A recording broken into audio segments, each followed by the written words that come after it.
Ko dia ho, haramai, welcome to Homemade Let's Cook. Today I thought we'd try and make some chopped chip cookies without an egg. I'm not sure how that's going to go, but we're going to give it a go anyway. So, I've got 100 grams of butter or margarine. Pop that into a bowl and we're going to cream that with 50 grams of caster sugar and 50 grams of brown sugar. So creaming that, as we've talked about before, just means mixing it together. They do say till it's light and fluffy, but basically well combined is really good. You're also going to need some self-raising flour, 60 grams of that, and 60 grams of plain flour. Have the jug handy because we're going to boil some water. And for that, we'll need 2 teaspoons of hot water. And we're going to combine that with 1/4 teaspoon of baking soda. So that's come together just fine. I'm going to add to that some of our trusty vanilla essence.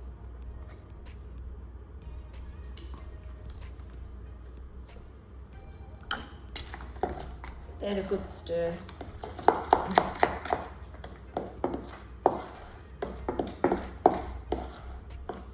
And into that can go our 2 teaspoons of hot water combined with the 1/4 teaspoon of baking soda. Careful you don't splash it, just like I did just then. Give that a good mix. Obviously, we're going to need some chopped chips along the way, aren't we? So I've got the chopped chips that I bought the other day. They're just the really tiny little chippy ones. So into that, at the moment, we've popped the 120 grams in total of combined self-raising flour and plain flour. Generous sprinkle of chopped chips. No need to be precise. And just stir that all together. Now it's up to you how you would like to present these on your tray. So there's a couple of different options.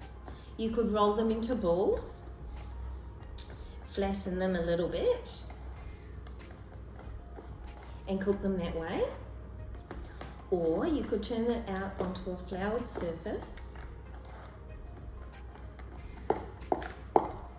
roll it with a rolling pin like you would pastry, and do it that way. Now sometimes it'll depend on how sticky your mixture is, and this is a little bit sticky, this one, so I'm actually just going to roll them into balls. Of course I've got the oven already on, and we're probably going to make a couple of trays worth. You do want to spread, allow for some spreading. So these ones just going to roll into a ball, place them on the tray.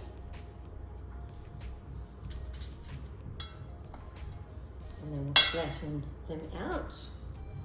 So I'll continue to do this very quickly for the camera.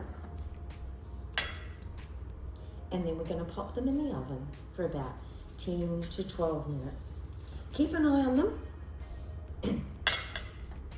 And you want to take them out when they're just starting to brown.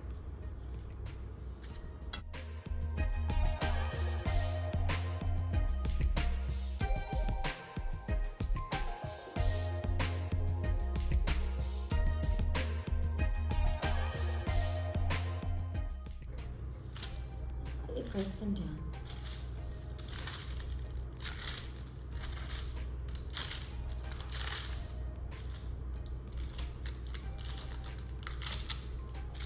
And they are ready for our oven. Straight from the oven, these are now golden brown. I'm going to let them cool a little bit before lifting them and putting them onto a wire rack. And that's it, they're done. We'll have a look at them after they've cooled down. Thanks for joining me for Homemade Let's Cook, and I hope you enjoy eating them too. Ka kite.